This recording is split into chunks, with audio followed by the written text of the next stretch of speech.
always treat you like kings and queens. Good credits, bad credits. It's none of our business because we're not an auto dealer. We're not a bank. We're not your mother. We're OcalaForSale.com. Marion County's marketplace for cars, trucks, and SUVs. We've got thousands of sellers standing by to take your call. No middleman. But hurry, don't walk, don't run.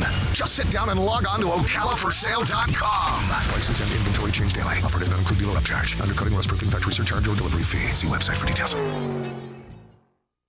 Don't go through another year with that awful joint pain. Now there's an exciting new treatment using natural biologics, regenerative solutions that can restore and repair damaged tissue in your joints. Hey folks, it's Tom Schmitz, and I'm talking about QC Kinetics, now open here. QC Kinetics is the nation's leader in non-surgical regeneration, highly concentrated natural biologics that can give you lasting relief. If you have pain in your knees, back, shoulder, hips, and you're tired of steroids, tired of pain meds, and talk of major surgery, this is the treatment you've been hoping for. Call the medical professionals at QC Kinetics today for a free consultation. Learn about how natural biologics can be used to get you moving again pain-free.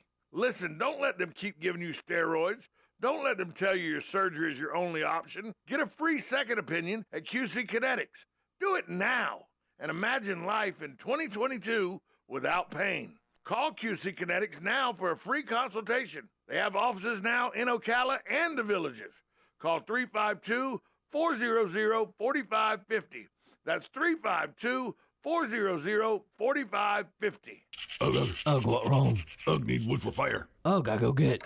Ugh, I got wood for fire. Ugh, what takes so long? Had to use restroom. Someone not refill toilet paper. Ugh, my bad. You wash hands? Ugh, of course. Ugh, what caveman you take me for? You know, Dan, people who save money by switching to Mike Scott Plumbing sure are happy. Well, Brittany, how happy are they? Happier than a caveman with indoor plumbing. Yep.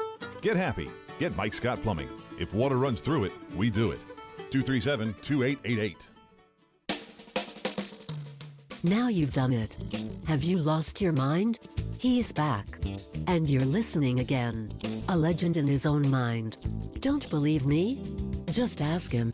Here's Tom Schmitz live on WOCA. The Source.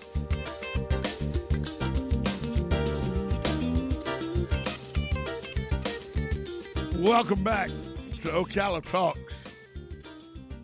I'm your host, Tom Schmitz, coming to you from the studios of WOCA Radio, located just off the runway at the Brick City Beautiful in Ocala, Florida, at the Ocala International Airport in the Brick City Beautiful, Ocala, Florida. Also Friday, in case you missed it, remember there about in March sometime, I think it was the end of March, a U.S. District Judge, Mark Walker, issued a stay on the Florida bill, the legislation bill that created the election laws of 2021 that set up the state election laws. Well, remember the judge had passed saying the legislation intentionally discriminated against black voters. Well, the state appealed that, and the ruling from the 11th Circuit of Appeals gave a ruling. They actually reinstated the election laws and lifted the judge's stay. Judge Walker issued the stay fewer than 4 months, the appellate court said, before voting begins in the August primaries, and already while voter registration was underway. They believed that the next statewide election was too soon for the courts to interfere with election law, and they cited precedent known as the Purcell principle. They wrote, whatever Purcell's outer bounds, we think that this case fits within them. It also took issue with Walker's scathing finding that the legislation championed by Governor DeSantis and Republican lawmakers was part of a pattern of black voter suppression. Walker took the extraordinary step of putting Florida under federal supervision for future voting laws that deal with certain topics. The district judge failed to properly account for what might be called the presumption of legislative good faith in his analysis, the appellate court found. They said, for starters, in the 288-page opinion, the district court never once mentioned the presumption, the ruling says, and while we do not require courts to incant magic words, it does not appear to us that the district court here meaningfully accounted for the presumption at all. Now, if you remember, it was a 2-week trial earlier this year. Walker struck down sections of Senate Bill 90, and that bill, the sections knocked down were ones that required voters to request mail-in ballots more often. It redistricted the use of drop boxes and changed what third-party voter organizations must disclose to voters. It was a sweeping change in voting laws to try and make sure that people have faith in the voting system in Florida, according to the governor and legislators. Judge Walker said what it amounts to is black voter suppression, and the Court of Appeals said the circuit judge, the lower court judge, was wrong, that it didn't amount to that. So those voting laws that were enacted in 2021 will actually be the laws that must be followed for the elections that are coming up in August. The primaries will start in August. Then the midterm elections will be the first Tuesday of November. And what many on the left hailed as a victory against voter suppression, the appellate court said you got it wrong. There is no voter suppression. There is no, and took exception with the judge saying that this law was all about just suppressing the black vote. The appellate court actually, and usually judges don't go after other judges, really, when they don't take issue. They don't publicly say that they take issue, but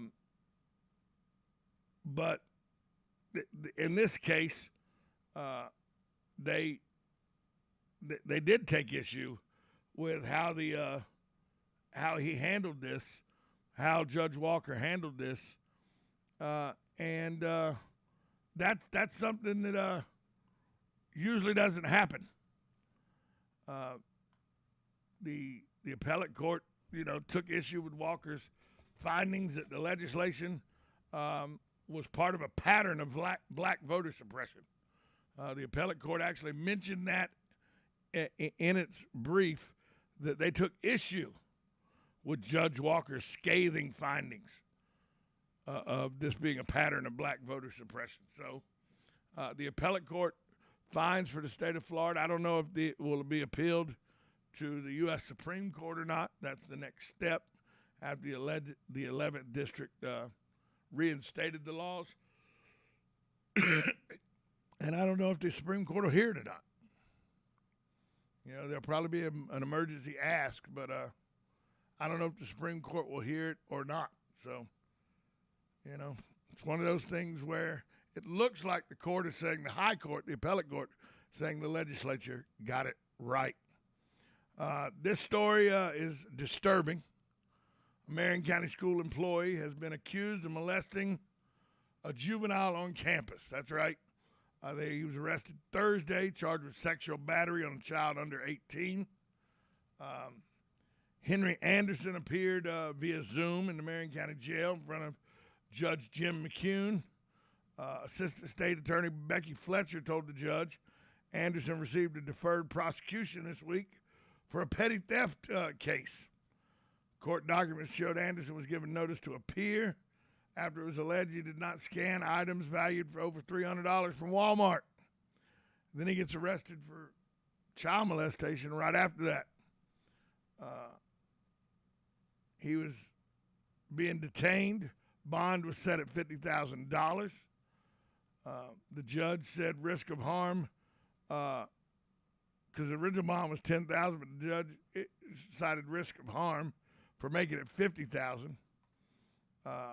Anderson told the judge he'd hire a lawyer for his own defense, so he doesn't need a public defender. He's going to get a lawyer of his own accord. He was released on bail under the stipulations he can't have any contact with the victim or be in a room with anyone under 18 unless there's another adult in the room.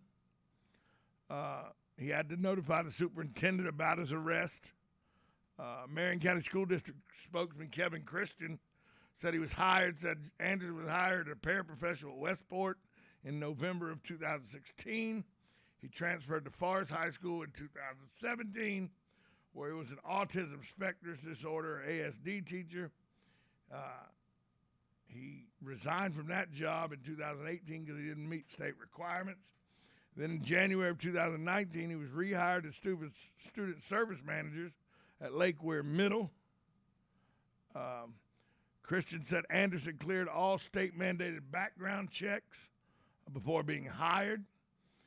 He also said discipline. Anderson was given a written reprimand in March of 2022 for intentionally missing a dean's meeting. He has received positive evaluations for his job performance, though. He's been put on administrative leave pending the legal outcome of the law enforcement and school district investigations. He's not allowed on any of the property that Marion County Schools possess until this is all worked out. The Sheriff's Department, Detective Carla Santana Palau, said she went to Kimberly Center on Thursday to watch an interview with the alleged victim. The alleged victim said Anderson, who was her track coach, touched her private areas while at Lake Weir Middle School. He is the Lake Weir High School varsity track and field coach, Anderson was. On Wednesday, the alleged victim said she messaged Anderson asking if they could work out. She said, at first said he told her no, but later said he was coming to pick her up. Anderson picked her up. They went to Lake Weir Middle. She said they went into the weight room and did a leg workout. And she was laying on the table when Anderson massaged her legs and then started touching her private areas. So he's been arrested. So we'll see how this plays out. Because deputies went to school, took Anderson to the sheriff's office for an interview. Detective said Anderson changed his story several times and said the victim's not telling the truth. So we'll see how this plays out. But again, the quick response by the Marion County Sheriff's Department, once they heard of an alleged abuse situation, they jumped right into service and got this man out of the school. Detectives think there may be more victims, so they're asking the public if they know anyone who came in contact with Anderson to call the detectives at 352-368-3535 or 352-368-3548. So Marion County School System's in trouble. You know, one of their teachers in trouble again. We'll be right back. Ferdinand Marcos Jr. appears to be poised to be the next president of the Philippines as millions began voting on Monday. Political